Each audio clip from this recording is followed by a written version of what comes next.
الحمد لله نحمده ونستعينه ونستغفره ونعوذ بالله من شرور أنفسنا ومن سيئات أعمالنا من يهده الله فلا مضل له ومن يضلل فلا هادي له وأشهد أن لا إله إلا الله وحده لا شريك له وأشهد أن محمدا عبده ورسوله أما بعد فإن خير الحديث كتاب الله وخير الهدي هدي محمد صلى الله عليه وسلم وشر الأمور محدثاتها وكل محدثة بدعة وكل بدعة ضلالة وكل ضلالة في النار. وقال الله عز وجل أعوذ بالله من الشيطان الرجيم والذين جاهدوا فينا لنهدينهم سبلنا وإن الله لمع المحسنين.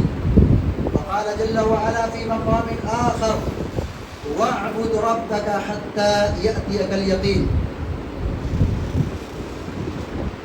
اللہ رب العالمین کا لاکھ لاکھ شکر اس کا احسان ہے کہ اللہ رب العالمین نے ہمیں یہ مبارک گھڑی عطا فرمائی تو ہم یہاں عید کی خوشیاں منا رہے ہیں. اللہ تعالیٰ ہمیں اور عالم اسلام کو عید کی یہ خوشی نصیب فرمائے اور زندگی میں بار بار ہم کو یہ خوشیاں نصیب فرمائے. آمین یا رب العالمین. اللہ رب العالمین نے ہمیں رمضان کا مہینہ عطا کیا. ہم اللہ رب العالمین کی فضل اس کی توفیق سے رمضان کے مکمل روزے رکھے اور جو ہو سکا ہم نے رب العالمین کی بندگی کی.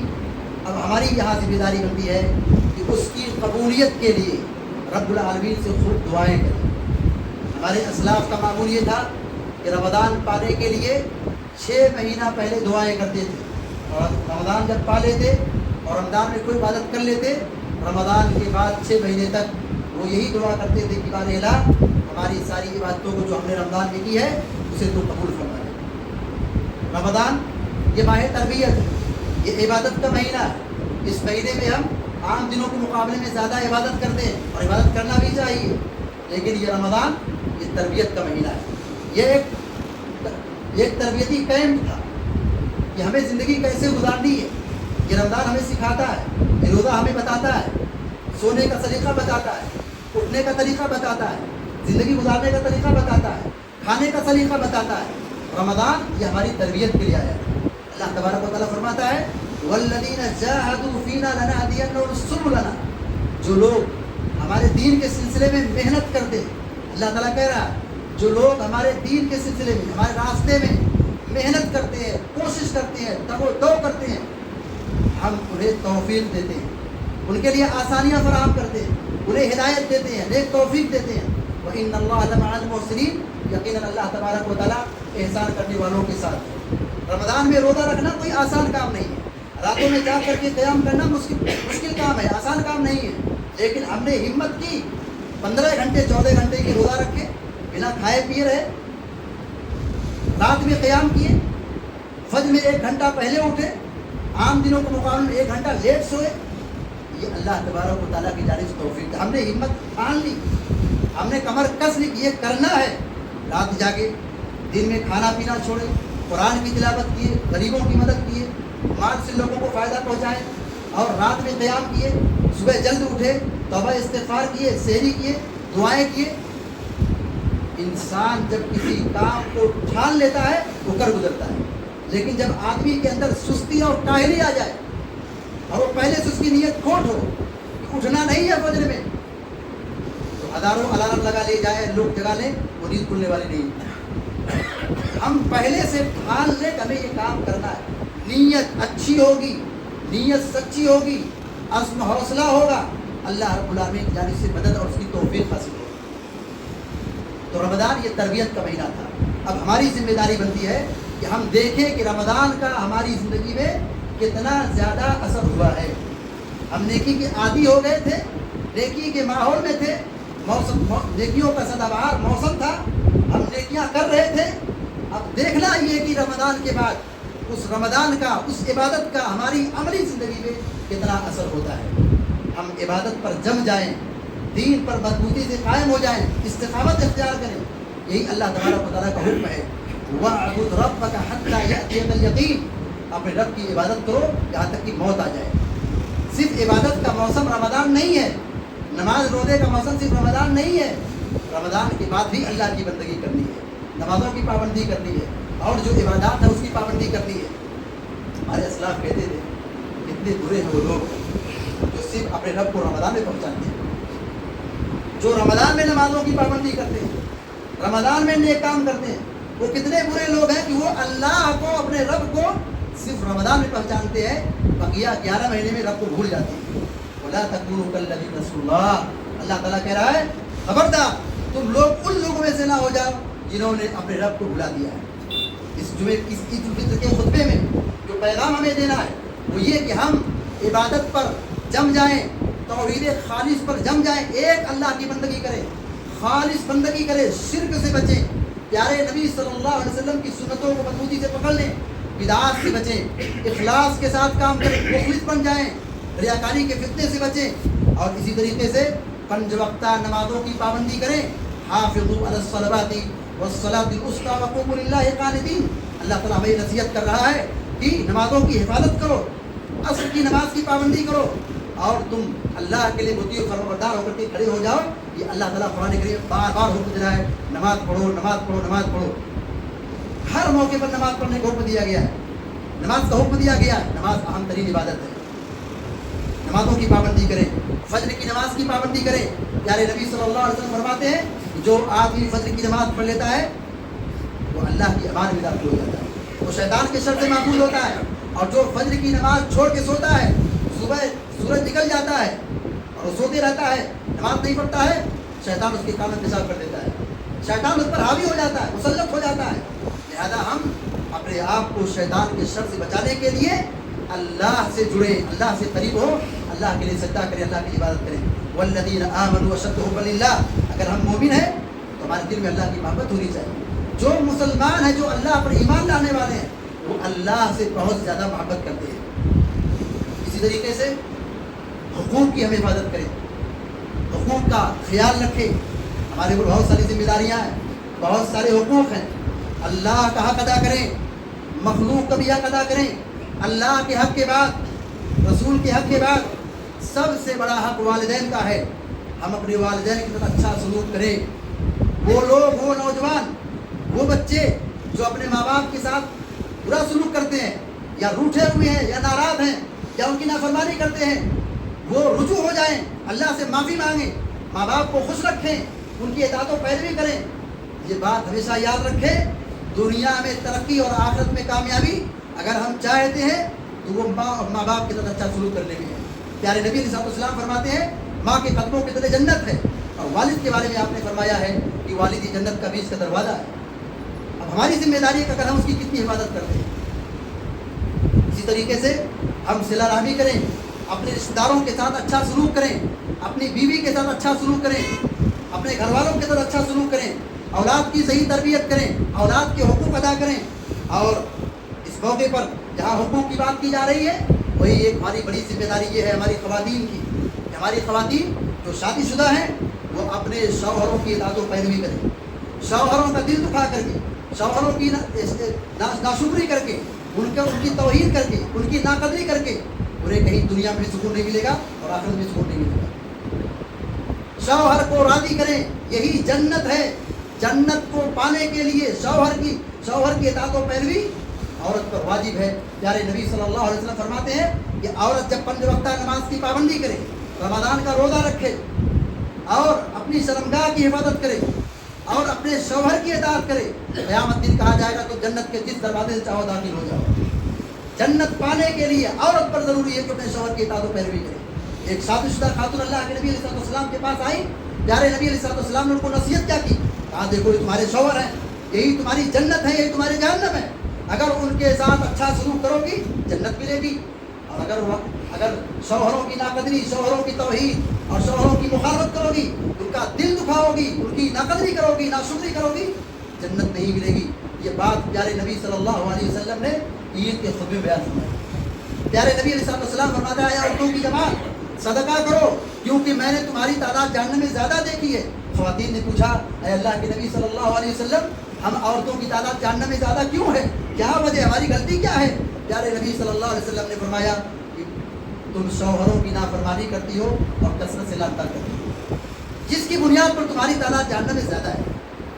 اس عید کے خطبے کے حوالے سے ایک نصیحت یہ ہے کہ جن کی شادی ہو چکی ہے، جن خواتین کی اور جو شوہر والی ہیں، وہ اپنے شوہروں کی اطاعت و پیروی کرے۔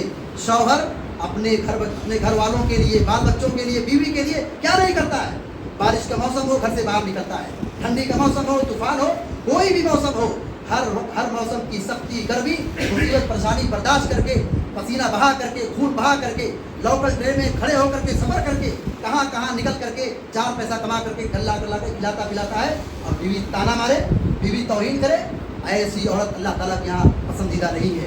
اور وہ عورت جنت میں داخل نہیں ہوگی جو شوہروں کی مخالفت اور شوہروں کی نافرمانی کرے۔ اسی طریقے سے ہماری ایک ذمہ داری یہ ہے کہ ہم اپنے پڑوسیوں کے ساتھ اچھا سلوک کریں، پڑوسیوں کا حق ادا کریں۔ پڑوسی چاہے مسلم ہو، نان مسلم ہو، کوئی بھی ہو، ہمارے گھر کے قریب ہے، ہمارے علاقے کا، ہمارے گاؤں کا ہے، سب پڑوسی ہے۔ علماء نے کہا کہ جو ایک مسجد میں لوگ نماز پڑھتے ہیں وہ سارے پڑوسی ہیں۔ سب سے زیادہ حسن سلوک کا مستحق وہ ہے جو ہمارے گھر کے اور دروازے سب سے زیادہ قریب ہو۔ ہم پڑوسی کے ساتھ اچھا سلوک کریں، گرچہ وہ ہمارا دشمن ہی کیوں نہ ہو، وہ غیر مسلم ہی کیوں نہ ہو، نان مسلم ہی کیوں نہ ہو، وہ کوئی بھی ہو، مذہب بعد میں دیکھا جائے گا۔ انسانیت کا تقاضا ہے کہ ہمارے گھر کے قریب ہے وہ ہمارے حسن سلوک کا مستحق۔ پیارے نبی صلی اللہ علیہ وسلم کی احادیث کا جائزہ لیں۔ پیارے نبی علیہ السلام فرماتے ہیں اللہ کی قسم و مومن نہیں، اللہ کی قسم و مومن نہیں، اللہ کی قسم و مومن 3 مرتبہ آپ نے قسم کھا کے کہا۔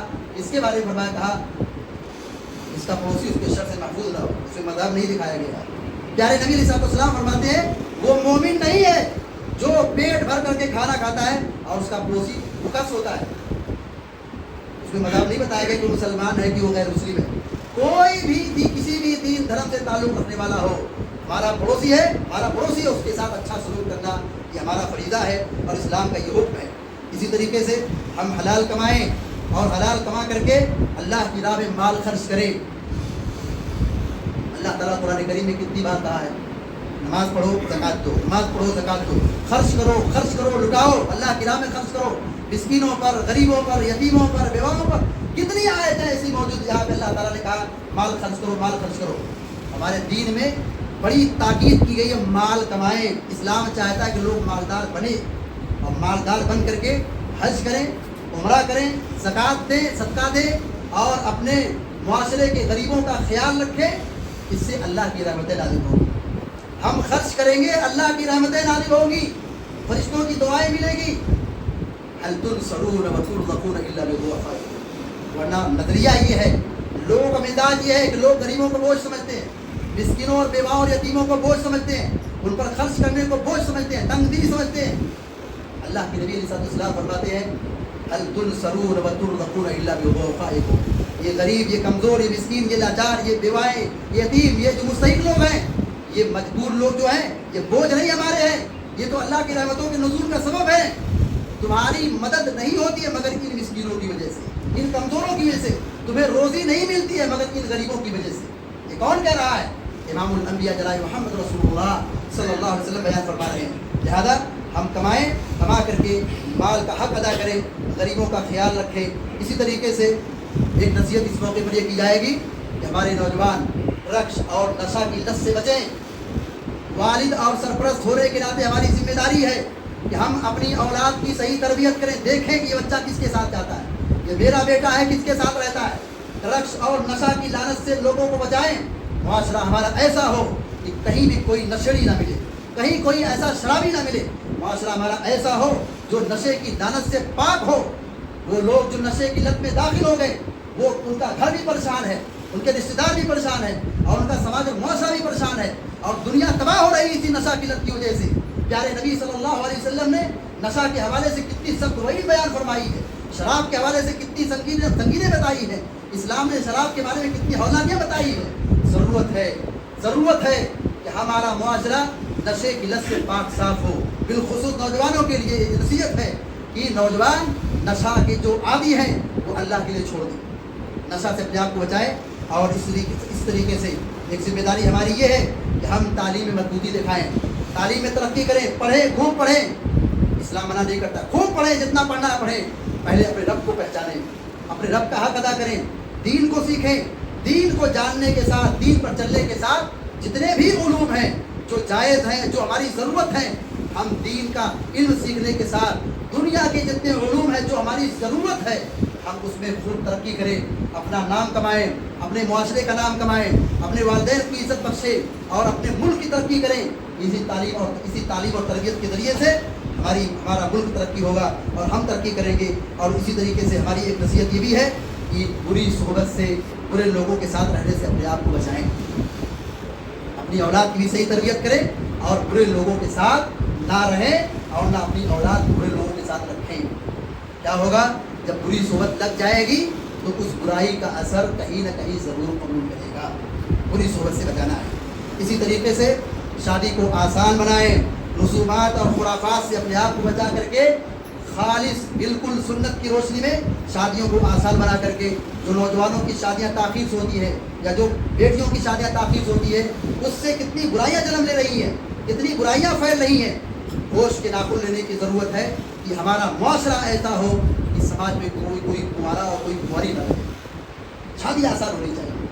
پیارے نبی صلی اللہ علیہ وسلم نے ذرا غور کیجیے, اس آدمی کی بھی شادی کرائی ہے جس کے پاس ایک اعزار تھی, اس کے سوا کچھ نہیں تھا. بتائیے, اس سے بڑا سماج میں غریب کون ہو سکتا ہے؟ اس سے بڑا غریب اور محتاج کون ہو سکتا ہے کہ ایسا آدمی ہے جس کے پاس ایک درہم بھی نہیں ہے, لوہے کی ایک انگوٹھی بھی نہیں ہے, ایک اعزار ہے, اور وہ آدمی کہتا ہے, وہ صحابی کہتے ہیں میں آدھی اعزار مہر میں دے دیتا ہوں. اس کی بھی آپ نے شادی کرائی. شادی کی حقیقت کو ہم سمجھیں, نوجوانوں کی ضرورتوں کو ہم سمجھیں کہ نوجوان کی اور یا لڑکی کی جب وقت پر شادی ہوگی تو اس کے اچھے اثرات ہوں گے, اچھے نتائج ہوں گے, خیر و برکت حاصل ہوگی. جب شادیاں تاخیر سے ہوگی تو پھر اس کے برے اثرات اور برے نتائج نکلیں گے. اسی طریقے سے ہماری اور آپ کی ذمہ داری ہوتی ہے کہ ہم توبہ اور استغفار کا التزام کریں, اللہ تعالیٰ سے مغفرت طلب کریں اور گناہوں سے بچیں. خاص طور سے خلوات کے جو گناہ ہیں, تنہائیوں کے جو گناہ ہیں, اس سے ہم بچیں. یہ ہماری نیکیوں کو کھوکھلا کرنے والی. یعنی نبی صلی اللہ علیہ وسلم نے فرمایا کل قیامت کے دن لوگ تہامہ پہاڑ کی طرح نیکیاں لے کر کے آئیں گے, خوب نیکیاں کما کر کے آئیں گے اللہ رب العالمین کے دربار میں, حشر کے میدان میں. مگر اللہ تبارک و تعالیٰ ان کی نیکیوں کو, ان کی باتوں کو اڑا دے گا, برباد کر دے گا. پوچھا گیا کیا بات ہے, ان کا جرم کیا ہے, وہ کون لوگ ہیں؟ پیارے نبی صلی اللہ علیہ وسلم نے فرمایا کہا وہ ہم ہی جیسے لوگ ہیں جو نماز پڑھتے ہیں, روزہ رکھتے ہیں, اچھے کام کرتے ہیں, لیکن جیسے انہیں تنہائی ملتی ہے وہ اللہ کی حدود کو پامال کرتے ہیں, اللہ کی حدود کو توڑ دیتے ہیں. تنہائی میں کوئی خوف نہیں ہے, ڈر نہیں ہے, یہ دیکھتے کوئی تیسرا نہیں ہے, کوئی دوسرا نہیں ہے, بس وہ اللہ کی حدوں کو توڑ دیتے ہیں. تو خلوات کے گناہ سے اپنے آپ کو بچائیں. اسی طریقے سے ہماری ایک ذمہ داری یہ بنتی ہے کہ ہم اس عید کی مناسبت سے جو عید کا پیغام ہے وہ ہے کہ ہم محبت بانٹیں, نفرت ختم کریں, نفرت ختم کریں. نفرت سے ٹینشن بڑھتا ہے, نفرت سے اور کشیدگی بڑھتی ہے, معاملات بگڑتے ہیں, دن بدن تناؤ بڑھتے ہیں, ذہنی پریشر میں آدمی مبتلا ہوتا ہے. نفرت کم ہوگی اتنا زیادہ آدمی سکون میں رہے گا. عید کا پیغام یہ کہ ہم محبت تقسیم کریں, مل کر کے رہیں, اتحاد کے ساتھ رہیں, ایک دوسرے کے دکھ درد کو سمجھیں, ایک دوسرے کی مصیبت کو جانیں. پوری ملک کی ملت اسلامیہ کیا ہے, ایک جسم و جان کی طرح ہے. مل کر کے رہیں, ایک دوسرے کے دکھ درد کو سمجھیں, ہمدرد بنے, سردرد نہ بنے, اور نفرت ختم کریں, معاف کریں. زیادتی کہیں ہو گئی ہے, کہیں ظلم ہو گیا ہے, معافی مانگ لیں, اور کوئی ہم سے معافی مانگتا ہے ہم معاف کر دیں, محبت بانٹیں. یہ عید کا پیغام ہے. اور اسی طریقے سے اس موقع پر ایک ہماری ذمہ داری یہ بھی ہے کہ ہم اپنے نان مسلم یا غیر مسلم برادران وطن سے اچھے تعلقات رکھیں. اسلام کا میسج یہ نہیں کہ مارو, پیٹو, کاٹو, ختم کرو, یہ اسلام کا میسج نہیں ہے. اسلام کا میسج اور پیغام یہ ہے کہ ہم برادران وطن کو بتائیں, نان مسلم کو یہ پڑھائیں کہ اسلام میں عید کا پیغام کیا ہے, عید کا میسج کیا ہے. محبت کا ہے, امن کا ہے, اخوت کا ہے, بھائی چارگی کا ہے. رمضان ہم نے کتنی عبادت کی ہے, کتنی زکات دی ہے, کتنا صدقہ دیا ہے, لیکن جب ہم عید کے لیے نکلتے ہیں تو ہماری کیا ذمہ داری ہوتی ہے کہ ہم پہلے فطرہ نکال کرتے ہیں.